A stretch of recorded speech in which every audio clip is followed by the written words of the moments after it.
Okay, this is the legacy project for our Dr. Store's E&M class. And for this project, I decided to do problem 422. 422 is, it says, a very long cylinder of linear dielectric material is placed in an otherwise uniform electric field. Find the resultant field within the cylinder. Given the radius is A, and the subtendability is X subscript E, and the axis is perpendicular to E naught. Now, when choosing the boundary conditions for this one, I referred to Griffith's example 4.7, where it dealt with a sphere and electric field. However, this is a cylinder, so therefore we must compensate for that, and so therefore instead of a theta, we're going to use phi in our boundary condition 3, where it will now be V out is E minus E naught R cosine phi for R much greater than A, which A being once again the radius. So when after solving Laplace's equation, the general solution of the cylinder is as followed, where A naught plus the summation of Rn, where times An cosine n phi plus Bn sine n phi plus R to the minus n Cn cosine n phi plus Dn sine n phi, where n starts at 1 and goes to infinity. Now, based on the fact that the Rn, the R minus n, can only go certain distances, we can break up our equation into the inside and the outside potentials. So we then have our voltage in and voltage out, as you can see here. So now we're going to look at boundary condition 3, where once again it says the V out is minus E naught R cosine phi for R much greater than A. So we'll take from previous slide that V out of R phi equals A naught plus the summation of n equals 1 to infinity R to the minus n Cn cosine n phi plus Dn sine phi. And so from here, when R gets so large that it approaches what you say maybe infinity almost, it kills the right side of our V out equation, making it 0, and so therefore we got A naught is equal to minus E naught R cosine phi. And so then we're going to plug A in back into our original V out equation, so therefore the minus E naught R cosine phi replaces the A naught. So now we're going to look at boundary condition 1, where the voltage inside equals the voltage outside, right at where the R equals the A, so right at the edge of the sphere inside and outside. So we have our original two equations, where we have the voltage in and the voltage out. Now with because of boundary condition 3, we have the A value there. And so therefore, we're going to plug in the A value for R, because that's where this condition works. And it would give us the summation of A to N, where I changed the lowercase n to capital case N, so we wouldn't get our radius and our constants confused. So now we have capital A to the N cosine n phi plus B n sine n phi. It equals minus C naught A cosine phi plus the summation of A to the minus n C n cosine n phi plus D n sine n phi, all from where n is from 1 to infinity. And so again, now we're going to look at boundary condition 3, except the difference about boundary condition 3 is one, you're taking the partial derivative of each side, and you're multiplying it. On the left side, the voltage in is going to be multiplied by the permittivity, and the right side, where the V out, is going to be multiplied by the permittivity of free space. And once again, this condition is at R equals A, as we saw before.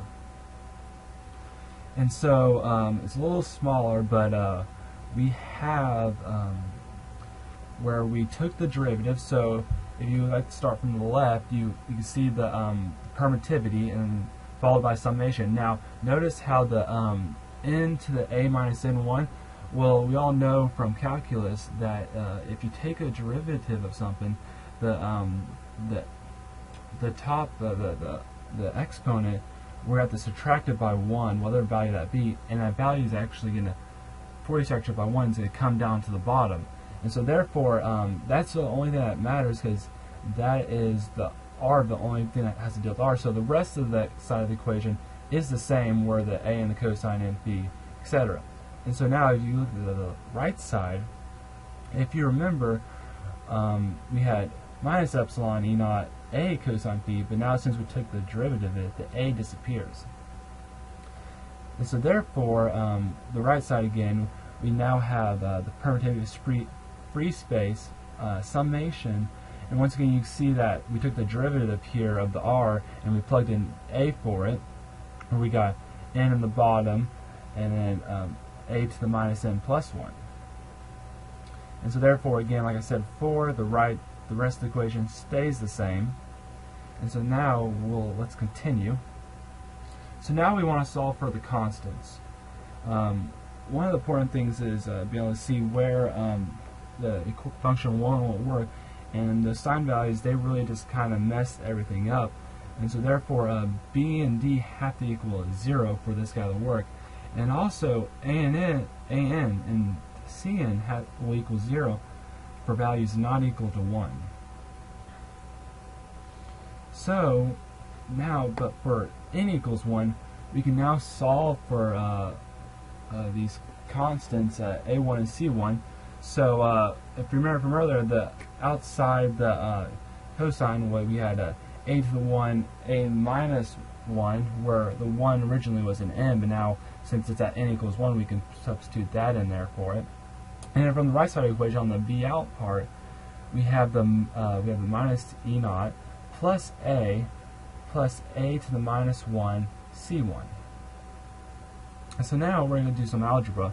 The first thing we're going to do is we're going to take the left side of the equation, we're going to divide that a to the 1 over, and that's to get rid of our a with our minus e naught, and it's actually going to drop our other a to the minus 2, a to the minus 2 c1.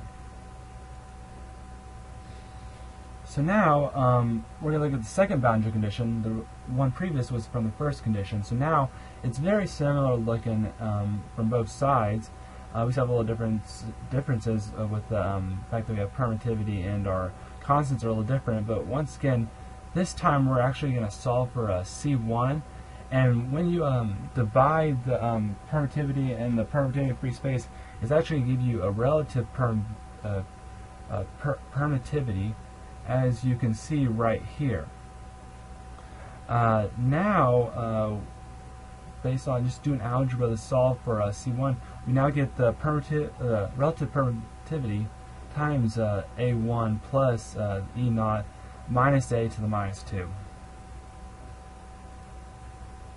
And so now the next step we really want to do is we want to get rid of as many things as possible. And since we know that we're dealing with the inside, we don't need to solve any further for C1 because it's not going to be in our final equation. We need to solve for A1, so let's get rid of that C1 value on the first condition we solved for from boundary condition 1, and we're going to plug boundary condition 2 C1 into that equation right here. You can see my mouse. And so once we plug C1 into boundary condition 1, it's fairly simple, where A1 equals minus E naught plus A to the minus 2 ER A1 plus E naught over minus A to the minus 2. And as you can see, based off algebra, this A minus 2 and this A minus 2 are going to cancel each other out, as you see we have here. And we're going to continue with our algebra, and we're going to bring this A1 value over to the left side of the equation with this other A1, so that we can factor it out and have one A1 value, and we're going to throw our ER, which now is going to be plus 1 to the relative permittivity, and we're going to divide it by this minus 2 E naught, and to give us an A1 value right here, Now, in the question, we don't know the relative permittivity, but we do know the sustainability, so we're going to use equation 4.34 from Griffiths that says the relative permittivity equals 1 plus the sustainability. So therefore, it comes into our equation really easy, where now we have minus 2 the E naught over 2 plus E naught, which is sustainability. And we're going to go back to our equation, that our Vn function. We're going to plug it all together. We're going to throw A to N in there, and so therefore it's going to give us minus 2 E naught R cosine phi over 2 plus the relative permittivity. Sorry, my bad, the sustainability. And then from trig, we know that R cosine phi, cosine is the adjacent over the hypotenuse. It will give us x with the x coordinate on the graph. So we're going to put x there, and now therefore we have our final potential of what would be inside our equation, which would be minus 2 E naught over 2 plus sustainability times x. And now we also know from previous chapters that, chapter 2 to be precise, that from our triangle, that it gives that our electric field, if we have the potential, all we have to do is multiply by the gradients times negative 1. Being only it's an x direction, we can simplify our gradient to where E equals minus partial Vn over partial x, respect to x. And therefore we come to our conclusion that the E field is minus 2 x naught over 2 plus the sustainability. Now note that that's not the x. The x actually went away from the derivative. This is the vector, the direction of the E field. The x hat, and that's why we have the x hat there, is to give a direction of it. And this concludes our problem 422. Thank you for your time, and I hope that this helped in any way possible.